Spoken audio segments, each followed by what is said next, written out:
বিসমিল্লাহির রহমানির রহিম। প্রিয় দেশবাসী, ভাই ও বোনেরা, আসসালামু আলাইকুম।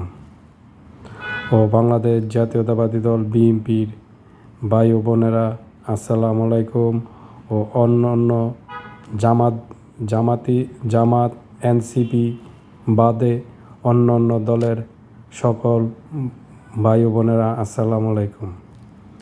আগামী 12 তারিখের নির্বাচন, যে নির্বাচন নিয়ে আজকে অনেক ষড়যন্ত্র করা হচ্ছে, তারই প্রেক্ষাপট তৈরি করেছে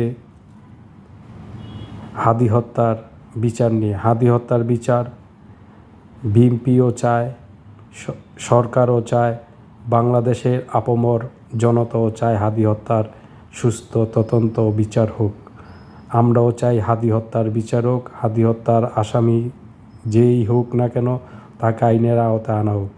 এই হাদি হত্যার বিচার নিয়ে আজকে জামাত এনসিপি একটা গভীর ষড়যন্ত্রে লিপ্ত হয়েছে, যাতে নির্বাচনটা কোনোভাবে কিছু করা যায় কি না।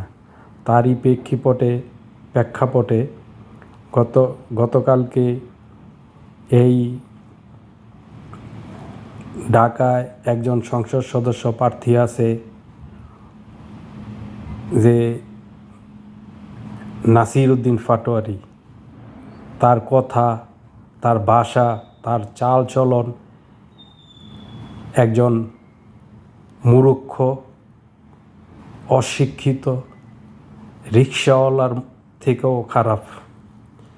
সে আজকে জানে সে নিশ্চিত পরাজয়। সেই পরাজয় জানার স্বার্থে সে আজকে হাদি হত্যার বিচারের ইস্যু করে সে একটা গণ্ডগোল তৈরি করেছে, যাতে কোনোভাবে এই নির্বাচনটাকে বাধাগ্রস্ত করা যায়। জনগণ, সাধারণ মানুষ, জাতীয়তাবাদী দল বিএনপি, অন্য দলের সকল নেতৃবৃন্দ একত্র হয়ে